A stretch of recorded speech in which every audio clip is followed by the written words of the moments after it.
Bem-vindos a esta nova análise.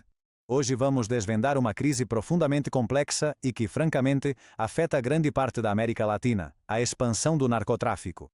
Mas vejam bem, em vez de ficarmos na superfície ou nas típicas manchetes das notícias diárias sobre segurança, vamos direto à raiz oculta do problema. Vamos explorar essa causa fundamental e sistêmica que a imensa maioria das análises convencionais ignora totalmente.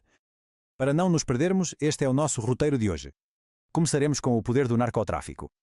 Depois, veremos as falsas soluções e a geopolítica externa. Passaremos à inércia do clientelismo, analisaremos o labirinto político regional e, por fim, chegaremos à chave de tudo, a organização autônoma. Então, começamos com a seção 1, o poder do narcotráfico e as verdadeiras raízes desse poder. Para entender realmente como o narcotráfico mudou completamente o eixo de poder na região, temos que falar de um conceito vital, o clientelismo. As fontes o definem como essa prática histórica de trocar apoio político por ajuda, empregos ou simples doações. Claro, isso cria uma profunda dependência nas comunidades em vez de fomentar uma verdadeira cidadania. E o que é fascinante, ou melhor, preocupante, é que esse clientelismo atua como uma espécie de doença pré-existente. É literalmente a porta aberta de par em par que os cartéis souberam aproveitar com maestria para dominar as instituições em todos os níveis. Se analisarmos os passos exatos desse processo, percebemos algo chave. Os grupos do tráfico não inventaram um sistema novo, mas simplesmente sequestraram o sistema político que já existia. O passo 1 é infiltrar-se. Eles fluem sobre as redes de corrupção endêmica que já estão instaladas nas instituições. No passo 2, usam seu imenso poder econômico para gerar empregos e oportunidades entre as populações mais excluídas. No passo 3, uma vez estabelecidos, criam suas próprias clientelas econômicas e políticas, comprando lealdades exatamente como faziam os políticos tradicionais. E finalmente, no passo 4, acabam deslocando completamente ou absorvendo essas velhas estruturas de poder. Vejam, é um manual de conquista assombrosamente metódico. Passamos agora para a seção 2, falsas soluções e geopolítica, ou o que é o mesmo, as intervenções externas. Se mudarmos o foco para os atores internacionais, as fontes mostram um contraste enorme, quase irônico, entre o objetivo declarado e a realidade histórica. Por um lado, temos a famosa narrativa da luta internacional contra o narcotráfico. Mas, por outro lado, a história demonstra que as intervenções externas muitas vezes não se alinham em nada com esse objetivo oficial. O texto original cita exemplos bem concretos, desde o histórico caso Irã-Contras, onde se facilitou o tráfico de drogas para financiar grupos armados, até casos mais recentes. De fato, relata como o ex-presidente americano Trump indultou o ex-mandatário hondurenho Juan Orlando Hernández, condenado justamente por facilitar o tráfico massivo de cocaína. Como analistas imparciais deste material, o importante aqui é notar como a fonte sustenta que as agendas geopolíticas frequentemente instrumentalizam o problema em vez de tentar resolvê-lo. E assim chegamos à seção 3, a inércia do clientelismo e a armadilha do assistencialismo e da repressão. Chegados a este ponto, é lógico se perguntar, por que a região não conseguiu enfrentar esse fenômeno por dentro?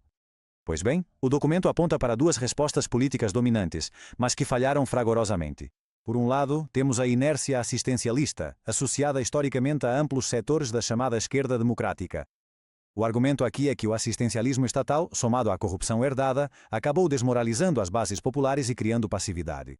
E como reação a esse fracasso no espectro da direita, capitalizou-se a indignação cidadã promovendo soluções de mão de ferro com um foco estritamente punitivo, como as mega-prisões ao estilo Bukele. O texto que estamos analisando mantém uma postura claríssima. Ambas são curas falsas.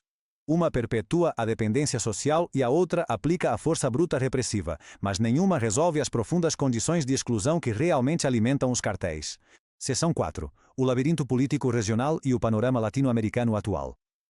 Essa constante falta de organização das bases de que estamos falando não é apenas um conceito teórico. A fonte nos mostra como isso se manifesta de forma super concreta no mapa político latino-americano de hoje.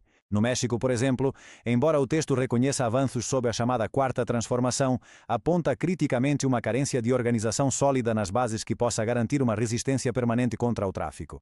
No Chile, argumenta-se que a esquerda assumiu o governo, mas falhou ao não conseguir oferecer resultados concretos, abrindo assim a porta para que a extrema-direita chegasse ao poder. Se olharmos para a Colômbia e o Brasil, mencionam-se reformas importantes, sim, mas com o mesmo defeito sistêmico, não conseguir organizar de forma ativa as bases populares contra a insegurança. E finalmente, a fonte lança uma crítica direta a Cuba, argumentando que seu sistema rígido bloqueia a incorporação ativa da sociedade civil. O fio condutor em todos esses cenários é evidente, a ausência crítica de uma força cidadã solidamente organizada. Isso nos leva à seção 5 e ao núcleo desta análise: organização autônoma e cidadania, o verdadeiro alicerce. Deixando para trás o diagnóstico dos sintomas e essas curas falsas, a proposta central das fontes para alcançar resiliência é contundente. É preciso utilizar métodos capazes de formar cidadãos com organização autónoma, para a produção e a participação comunitária. O documento resgata o brilhante trabalho de dois grandes educadores brasileiros, Clodomir Santos de Moraes e Paulo Freire. Suas metodologias aplicadas durante décadas representam a alternativa organizacional real a partir da própria base social.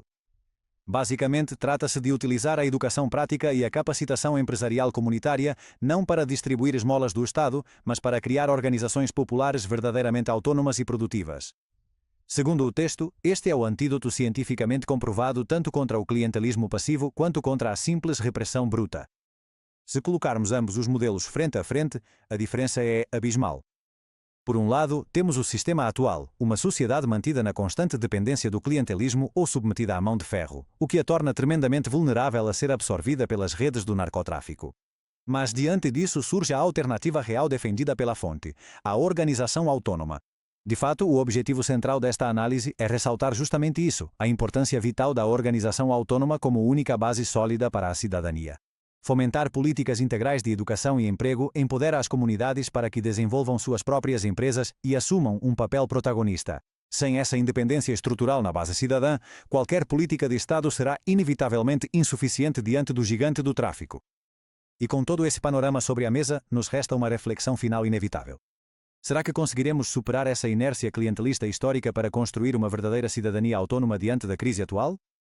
Este percurso analítico nos deixa muito claro que, para enfrentar a tremenda violência sistêmica e a ameaça constante à soberania, não podemos seguir dependendo de soluções temporárias impostas de cima ou de fora. É absolutamente imperativo olhar para a base social, educá-la e dotá-la de verdadeira independência econômica e organizacional. Porque, segundo nos mostram as fontes, essa é a única barreira real e duradoura contra o controle do narcotráfico. Muito obrigado por nos acompanhar nesta análise para entender a fundo a raiz deste desafio. Até a próxima ocasião.